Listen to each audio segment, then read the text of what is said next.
Tonight, a shocking case of animal cruelty near Whyalla as kangaroos are attacked with crossbows. And the newly upgraded Port Lincoln skate park finally opens, with plenty of keen skaters hitting the halfpipe. This is Southern Cross News with Abby Donaldson. Good evening. The RSPCA is appealing for witnesses to a sickening animal cruelty attack near Whyalla. 4 kangaroos have been attacked with crossbows, with one needing to be euthanised. John Hunt has more. It's a heartless attack on a defenceless, iconic Australian animal. 4 kangaroos have been crossbowed by callous hunters just outside Whyalla, leaving them with severe injuries. And a warning, the following pictures may cause some viewers distress. The damage was done by a 52-centimetre carbon fibre rod near the Lincoln Highway, 15 k's south of Whyalla. The kangaroo was stabbed through the chest and was euthanised due to the extent of the injuries. Other residents have reported seeing at least another 3 still alive, with arrows through their neck and chest. Arrows have also been discovered on a housing estate next to the Jubilee Park showgrounds. The RSPCA is angered by the discovery, saying it would have been in severe pain. So it can puncture the animal and lead the animal to die over the following weeks. They're awful, very. Some injured roos have also been discovered on private property. However, the owner has told the RSPCA they've not given permission for hunting. In the meantime, they want witnesses to come forward. Contact us if they know anything, if they've heard anything or they've seen anything. Anyone inflicting this kind of cruelty deserves to be punished for what they've done. Locals have been left sickened. It's a senseless and barbaric act. Anyone with information can contact the Animal Cruelty Hotline on 1300 4 77722. If caught, the offenders could face up to 2 years in prison. The New South Wales Deputy Coroner has ruled a missing Broken Hill woman died by unintentional misadventure after she walked out of the local hospital. Christine Young escaped from the hospital's mental health ward and was last seen heading into bushland on the outskirts of Broken Hill in April 2016. Emergency services conducted an extensive search of the surrounding area but never found her. Miss Young had been suffering from paranoid schizophrenia at the time of her disappearance. Well, generations of locals have been loyally shopping at Press for over a century, but soon the iconic Port Pirie retailer will be closing its doors for the last time. A significant chapter of Port Pirie's history is coming to an end. The retailer Press on Ellen Street will permanently hang up their close sign, with the store shutting up shop for good. The lease is actually up in our store, and our boss, who's just had his 90th birthday, it's time for him to retire. It's a store with a reputation for customer loyalty. One particular shopper has had a Press account for more than 79 years. Opened in 1877, Press is one of the oldest stores in Pirie with a legacy of 141 years. Been here for nearly 45 years. Came straight from school, so this is the only job I've really had. The shop has been part of Port Pirie's community for so long that many of the locals can't imagine a future without it. It's been sad for some of our customers too. I've had a few hugs and a few tears. Fortunately for locals, Annette, Helen and half of the store's stock will be moving up the road. If you want to say goodbye, Press will remain open until October 31. Dominic Beaton, Southern Cross News. Well, following the announcement of the state budget last week, ministers have hit the road in a bid to bolster their funding plans. And today, Port Lincoln welcomed Transport Minister Stefan Knoll, who had plenty to say about the future of our roads. A welcome step to make our region's highways safer for our drivers. The state government and the federal government have worked together to deliver over $11 million worth of upgrades to local roads here on the EP. A lot of shoulder sealing, a lot of road widening. I think that's really good value for money, makes our roads wider and safer, and it's something we've been missing out on up until now. However, there were questions in the air regarding further announcements on the future of Eyre Peninsula's railway network. It is fair to say that this is a difficult issue. We've got a rail line that isn't in good nick. It's really hard to make decisions about long-term freight tasks while there's so much up in the air. The contract between Viterra and railway operator Genesee in Wyoming is due to end March next year, and there's concerns transport of the region's grains could move off the tracks and onto our roads. Trucks already go through the main township, but I appreciate the fact that without the rail line there'd be a whole lot more. However, the state government is about to release a major report on the future of the freight networks and says discussions have been made with the rail operator. There's a report into the Transport Task on Eyre Peninsula. It's due out any day now, so we're all awaiting that. Genesee in Wyoming did not respond to a request for comment by deadline. Casey Trelaw, Southern Cross News. Industry leaders in the Upper Spencer Gulf have welcomed the launch of a new program aimed at creating better future leaders. The TAFE course educates students on business and management skills, which they can then implement in the workplace. Meet our next generation of leaders. These group of students are taking steps towards gaining the skills to lead from the front. Some knowledge about the different skills related to being a leader, being able to manage people.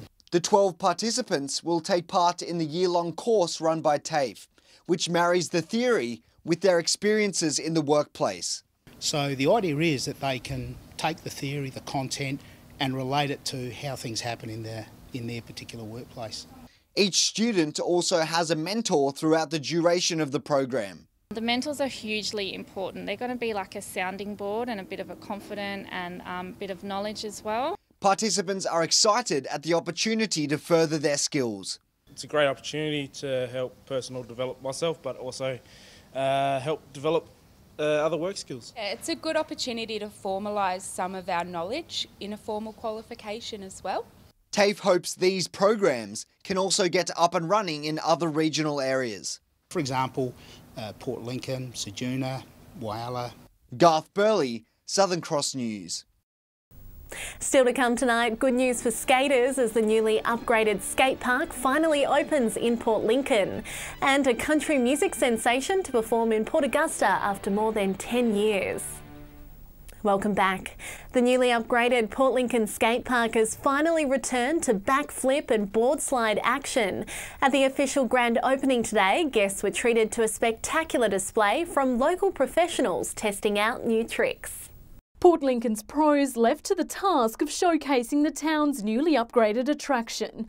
Following months of construction, skaters and riders could finally return to the local skate park and give the new streetscape elements the tick of approval. I'm really glad that they've gone ahead and done this. It's really good for the young kids to come out and try their skills out on the new smaller skate park. So yeah, the street section's been long overdue. It's a lot different to what we were riding previously, so everything's a lot bigger. Here's more technical and harder, and it's good for the little kids as well. The upgrades to the park, originally built in 2003, was made possible with nearly $500,000 in funding, including some help from the state government. A great investment for young people. We often don't spend enough money on young people in our community, but here's something that they can get together and enjoy. But some were just happy watching from the sidelines. No, maybe a push bike. I was okay at riding a bike, but I've never mastered skateboarding. Now, I have no experience when it comes to skateboards or scooters, so for today I'm going to leave the tricks up to the professionals. Casey Trelaw, Southern Cross News. Oh, if only I could skate.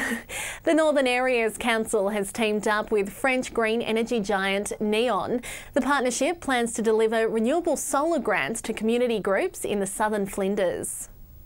From wind to solar, Neon Energy is charging its way through the southern Flinders. The French firm has teamed up with the Northern Areas Council to deliver $160,000 worth of grants to local groups. Part of the commitment from Neon was that they wanted to leave something for the community. The council has given a green light to 39 projects, ranging from a caravan park in Laura to a sports centre in Jamestown. The solar installations will dramatically cut power costs and help local grant holders save thousands annually. I think our power bill is about $16,000 a year, and it looks as if we could save about $11,000 a year. But the grant comes with a catch. Those who apply for the grant are required to give something back to the community. What helped out was the statue in the main street, the family statue. A next wave of grants will be on offer next year. Dominic Beaton, Southern Cross News. Longstreet Primary School in Whyalla has officially opened its new Science and Technology Hub. The STEM Centre encourages hands-on learning as the school aims to get more students interested in science and maths. It's the beginning of a new era in science and technology at Longstreet Primary. The school's new STEM centre is now open, with a focus on bringing science to life. The students then get a better understanding of how things actually operate, how things work, because they're in a sense given the freedom to actually go ahead and actually learn these things. The hub features Lego and marble walls, a kitchen and other various displays. There's also a touchscreen and auditorium, so teachers can use the internet and computer programs for lessons. Mr. Rotherham says the setup helps teachers explain different concepts. An opportunity where they don't just have to have one element to teaching, they can offer 4 or 5 different opportunities within the same lesson. The local MP says getting kids interested in science and maths is critical for the future of the town. We need to ensure that the kids coming out have got that capacity to get a job with the qualifications that are needed. And early indications suggest the centre is a hit with the kids. Find out all different types of things and what happened. The thing I like about it is that we like to do experiments and sometimes they work. John Hunt, Southern Cross News. The iconic Silverton Hotel is gearing up to celebrate a major milestone. The award-winning Bush pub is celebrating 100 years this month with a big celebration on the cards.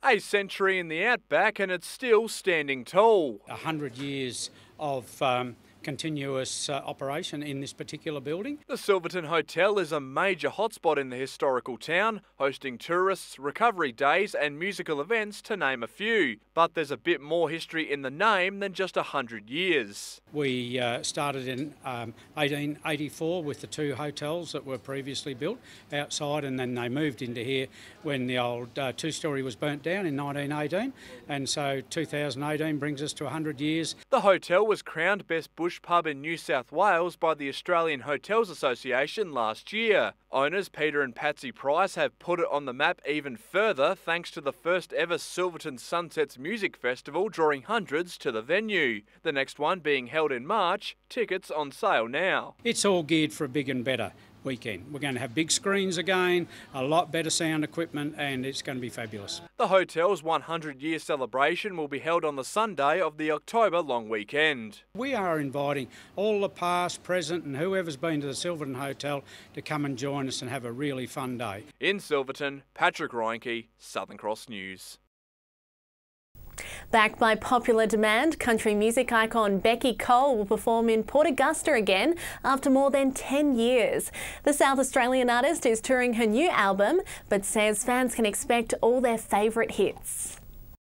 She's made 10 studio albums, won 6 country music awards, and has performed at the Arias. And country music sensation Becky Cole will soon grace the stage in Port Augusta. Oh, look, it is wonderful. You know, I'm a South Australian, so it's always great when you get asked to go to certain rural areas, especially of your home state. The 3-time ARIA Award nominee will perform in the town for the first time in over a decade. I'll do the same show whether I'm in front of 20,000 people or I'm at a footy club stage in front of, a couple of hundred people. Becky is touring her 10th studio album, Lioness, which is currently 7th on the charts. But she says the diehard fans can still expect all her trademark hits. It's important when you're touring a new album to do half the show of the new album and half the show of the classics and the songs that people expect. And locals who come to the show are sure to recognise a few familiar Port Augusta faces, with Jake Nikolai and Kelly Brouhaha playing in Becky's band. Tickets are available from the venue or at beckycole.com. Garth Burley, Southern Cross News. Stay with us after the break. We'll have the region's fuel prices and in the weather. The sun returned around the region today and it will be hanging around. I'll have all the local weather details soon. Hello again. Time now for Fuel Watch. Here's Patrick Reinke. It would be wise to shop around the next time you want to fill up. Prices are getting dearer. Starting with unleaded, and the only one to see green is Adelaide. There's been small increases across all of the Spencer Gulf, Both Port Lincoln and Whyalla have jumped by 2 cents to sit on $1.49, while Port Augusta and Port Pirie are 1 cent cheaper at $1.48. Kadina is the best performer by far with an average of $1.43, but it also saw a spike. Here in Broken Hill we're paying $1.54. Like I said, Adelaide is the only one smiling this week. The price has plummeted by 12 cents to hover at $1.42. To diesel now, and it's more bad news. Port Lincoln is up to $1.53, Whyalla is 3 cents pricier at $1.56. Some respite for Port Augusta and Port Pirie after both towns saw no movement in their local prices. Kadina has had a bad week, jumping by almost 4 cents to sit at $1.51. The Silver City has hit the dreaded $1.60 mark. Let's hope we don't stay there for too long. Adelaide couldn't avoid the spike either. City drivers are paying around $1.48 to top up. And time now for the weather with Amy. Thanks, Abby.